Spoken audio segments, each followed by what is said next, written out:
é medir a sua resistência. Mas esse é o teste inicial, galera.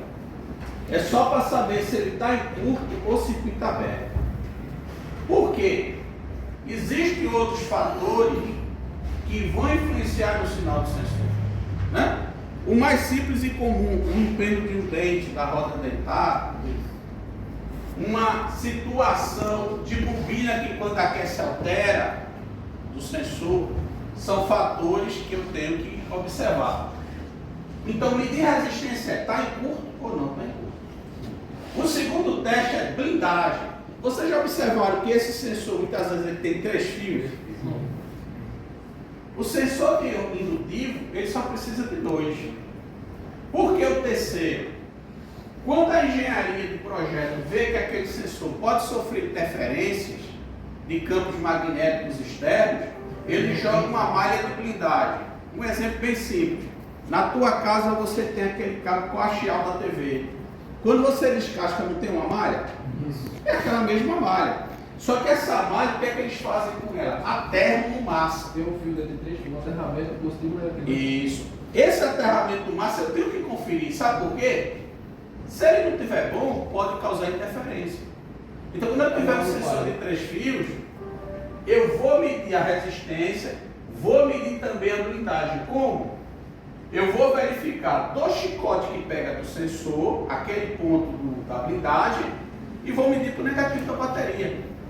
Tem que estar a continuidade. Mostrando que a blindagem está ok.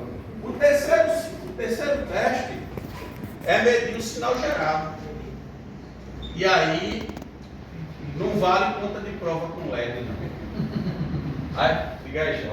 Aí você deverá usar um osciloscópio, ou até pode deixar aqui do lado, ou até pode você se utilizar umas canetas que tem hoje que geram sinal. São legais. Tá? Não vai ter a mesma precisão, mas vai te dizer alguma coisa. Esse cara não dá para regular, não. Exatamente. E às vezes a telinha é pequena, distorce, mas pelo menos eu sei que está gerando um sinal. Aqui eu estou usando um osciloscópio. E aí a gente gravou o sinal. Se a gente for analisar esse sinal, a gente já nota que tem alguma coisa que não está legal aí. Está notando que tem um afundamento? Esse afundamento pode ter duas situações. Ou é a roda-fônica bambeando, ou ele está variando rotação. Nesse caso ele está variando rotação. Um pouquinho. Tá, não? É variação de rotação. Você vê que quando acelera, ele amplia, mas tem a variação. Olha lá. No caso seria um paramento. Problemas em bobina na ignição. Esse carro foi. Então a gente consegue. Com essa análise, veja, eu já estou verificando que a marcha lenta dele não está 100%. Está funcionando, tá.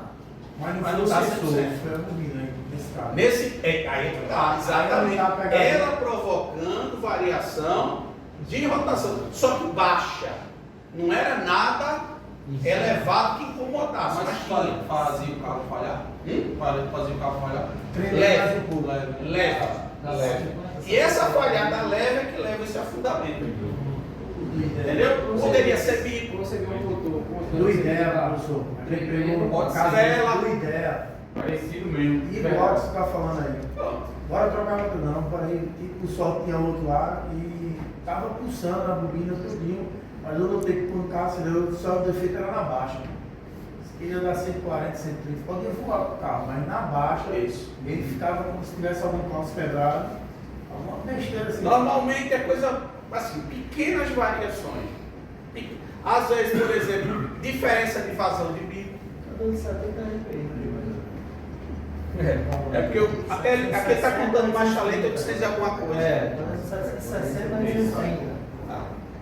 Ok? Então, por aqui, a gente inclusive consegue perceber se algo é errado em outras coisas. Poderia ser também pêndulo, tá? De roda dentada. Poderia. Levar e pêndulo e fazer isso. Eu peguei um Sentra, derrubou por lixo chão quando botou no carro. Eu peguei um Sentra aqui, já tem passado por 3 operações, né? Aí chegou lá ontem. Aí o mesmo sensor O mesmo sensor, a gente descobriu que tem um injetor de sinal, né? Então até que botei. Ah, mas que danado foi isso? Aí eu liguei pro cara, não, porque o Alex tinha tentou, ele botou, viu que tava só com 5 volts e Meteu 12. 12.